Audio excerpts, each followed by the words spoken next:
Bismillahirrahmanirrahim.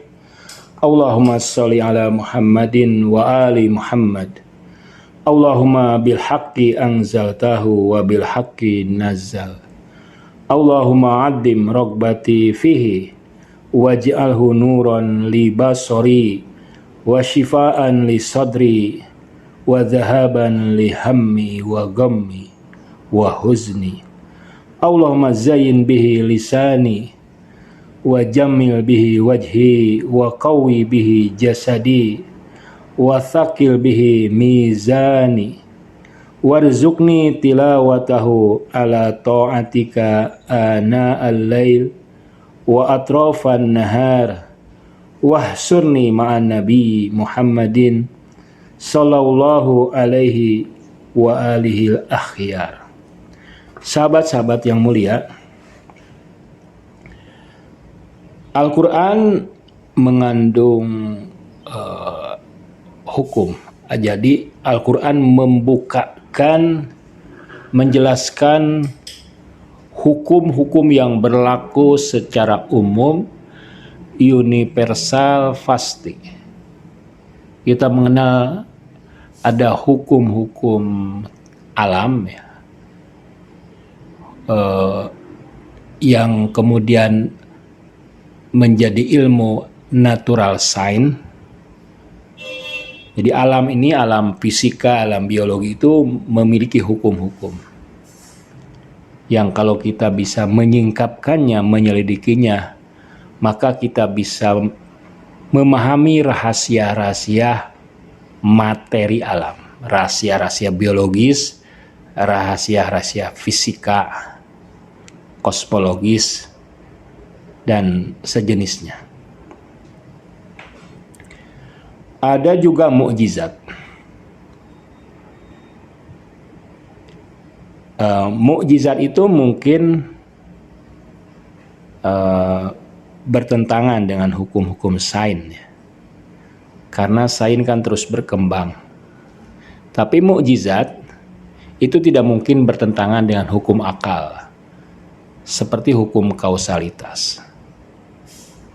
Dia bisa melampaui tapi tidak bertentangan. Ini menjadi diskusi sendiri yang perlu dikembangkan lebih jauh. Nah, di sini akan diperkenalkan sedikit tentang sunnah-sunnah, atau saya terjemahkan sebagai hukum-hukum ijtimai ilahi, hukum-hukum sosial ilahi di dalam Al-Quran. Ini adalah sinopsis singkat dari buku karya Dr. Ahmad Muradkhani Tehrani. Buku ini menarik menurut saya karena dia membongkar rahasia hidup kita di dunia ini, membongkar hukum-hukum sejarah, hukum sosial yang berlaku di alam dunia ini, dalam kehidupan kita dari dulu hingga sekarang. Namun kita kadang-kadang kurang menyadari, kurang membaca, kurang meneliti Al-Quran, padahal Al-Quran menyuguhkan fakta-fakta sosial, fakta-fakta historis yang bisa menuntun kita untuk memahami berbagai transformasi sosial, berbagai karakter insan, karakter masyarakat, hukum sosiologi, kronologi sejarah, munculnya tokoh-tokoh penting, pergolakan, revolusi, dan sebagainya. Nah, hukum-hukum sosial ilahi di dalam Al-Quran ini, yang pertama, dia punya ciri-cirinya. Ciri-cirinya tidak bertentangan dengan hukum kausalitas. Jadi hukum sebab akibat itu adalah hukum yang dihormati oleh berbagai hukum-hukum lain. Kemudian hukum sosial ilahi ini tidak bertentangan dengan iradah insan. Jadi dia tidak bersifat deterministik, tidak jabariyah. Insan, individu, masyarakat punya otonomi sendiri, punya ikhtiar. Dan hukum sosial punya jalur sendiri. Al-Quran mengatakan, ya ayyuhalladzina amanu alaikum anfusakum la yadurukum man dhalla idah tadaitum. Wahai orang-orang yang beriman, hendaklah kalian memperhatikan diri kalian, mengawasi diri kalian. Karena jika kalian mendapatkan bimbingan, mendapatkan hidayah, tidak ada orang yang bisa menyesatkan kalian. Nah, jadi kita ini punya otoritas, punya otonomi untuk selamat dari kesesatan orang lain, selamat dari pengaruh buruk orang-orang yang tersesat. Di sini kita punya kekuatan, punya ikhtiar. Kalau kita memang terbimbing, kita bisa diselamatkan. Kita bisa menyelamatkan diri berkat ikhtiar kita.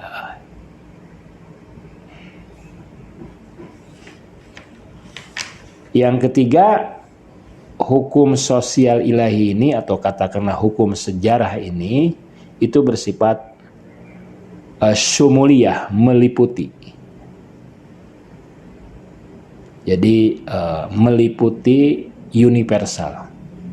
Allah mengatakan sunnatullahi hiya sunnatullah fil ladina khalaw min qabl walang tajida li sunnatillahi tabdila. Sunnah Allah untuk orang-orang yang sebelumnya dan kamu tidak akan mendapatkan perubahan dalam sunnah ini. Jadi sunnah itu akan terus berlanjut meliputi berbagai bangsa, berbagai kaum, holistik, kolektif, komprehensif, universal.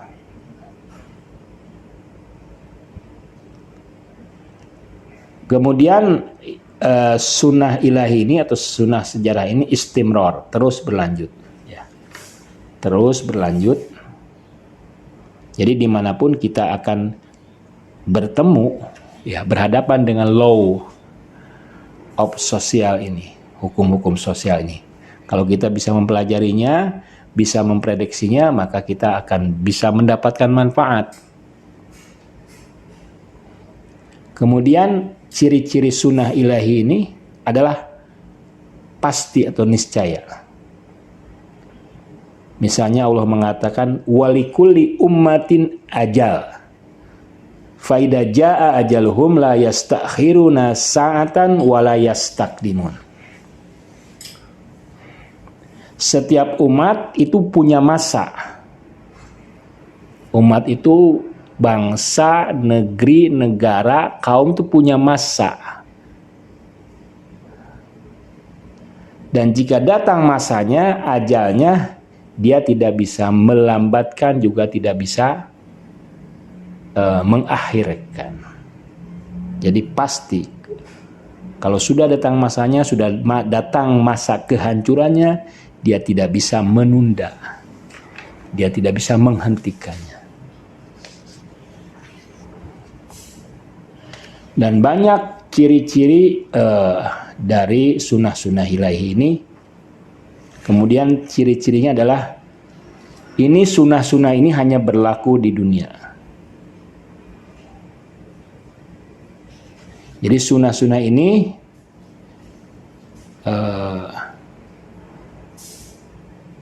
berlaku dalam kehidupan kita selama di dunia. Contoh sunnah-sunnah ilahi adalah ibtila, ujian. Jadi ujian itu adalah sunnah ilahi yang akan terus berlaku dimanapun, kapanpun. Karena itu kita harus selalu siap, ya. Mau baik, mau buruk, kita akan diuji. Mau ridho, mau rela, mau senang, mau kesal, mau bete, mau ikhlas, tidak ikhlas, kita akan diuji. Ada dua ujian dari Allah. Wa nabluukum bisyarri wal khair fitnah. Kami akan menguji kalian dengan kebaikan dan keburukan sebagai ujian. Jadi jangan harap kita tidak diuji. Karena ujian itu, imtihan itu, bala itu, fitnah itu adalah sunnah yang terus berlaku, akan terus terjadi, meliputi berbagai orang, meliputi berbagai individu. Siapapun akan diuji, siapapun akan dites.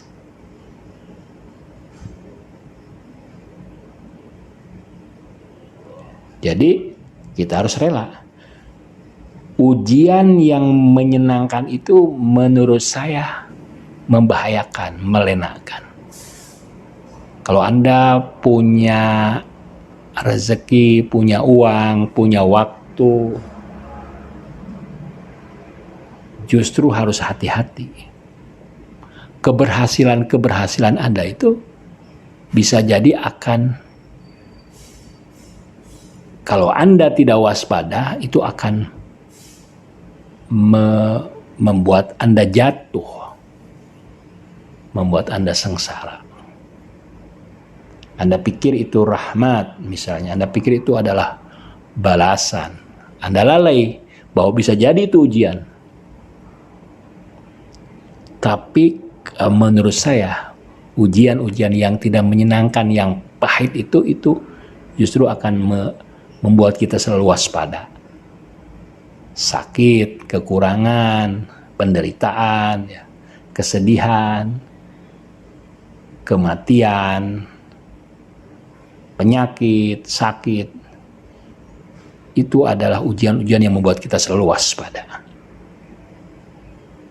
Jadi sebaiknya kita memang menyukai ujian-ujian yang pahit, karena itu membuat kita semakin giat.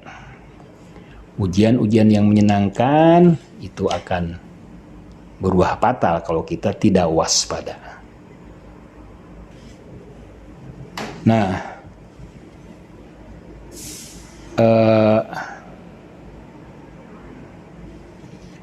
di dalam Al-Quran misalnya,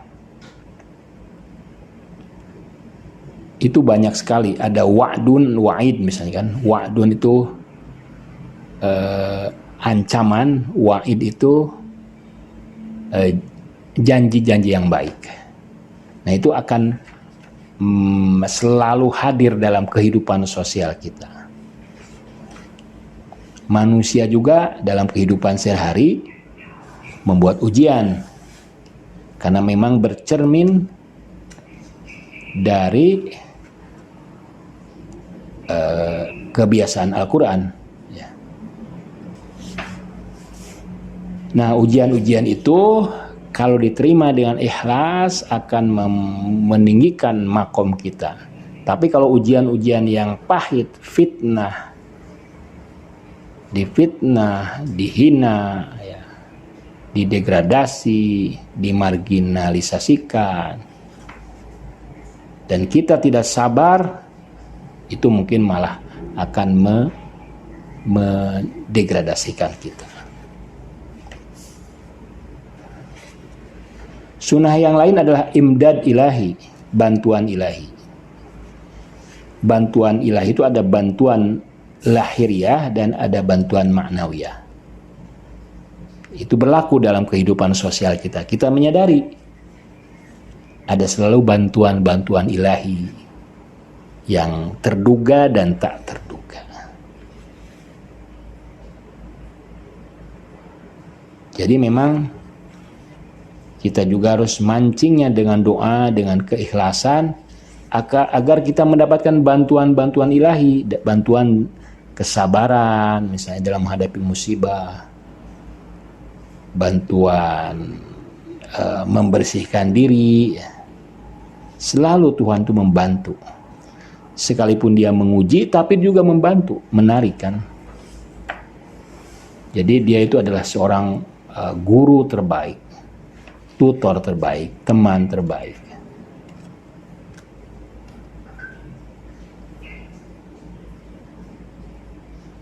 Sunnah yang lain adalah tazyin,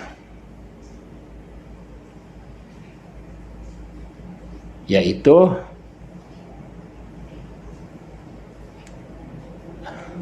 tazyin itu dari arti penghiasan.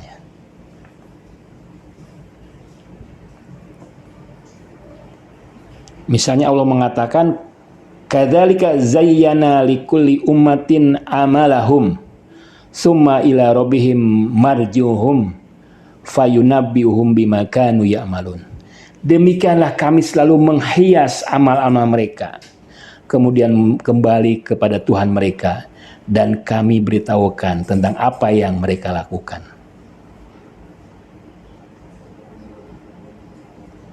Di ayat lain Allah mengatakan, innal ladina la yu'minuna bil akhirah zayyana lahum a'malahum fahum ya'mahun. Sesungguhnya orang-orang yang tidak beriman kepada hari akhirat, kami akan menghias amal-amal mereka. Jadi amal-amal mereka itu dibikin bagus, dibikin sempurna. Padahal fahum ya'mahun, mereka menjadi kebingungan.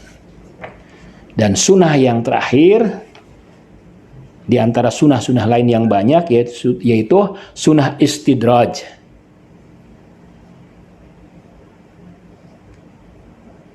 Sunnah istidraj ini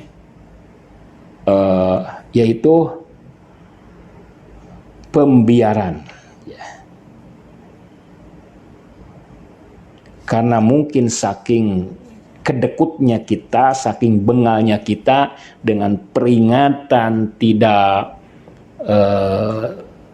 sadar, dengan ancaman tidak sadar, saking bengalnya umat manusia, sehingga Allah membiarkan terus-menerus, bahkan ditambah kenikmatan, ditambah rezeki, ditambah anak, ditambah kekayaan, ditambah jaringannya.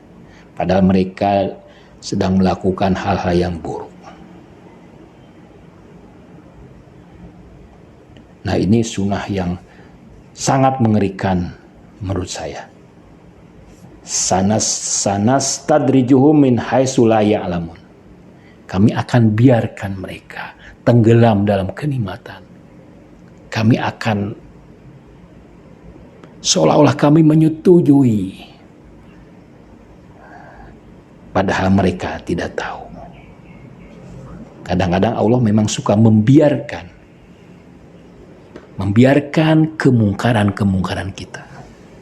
Mungkin karena kemungkaran kita ini sudah sangat besar sekali dan tidak bisa diselesaikan dengan azab.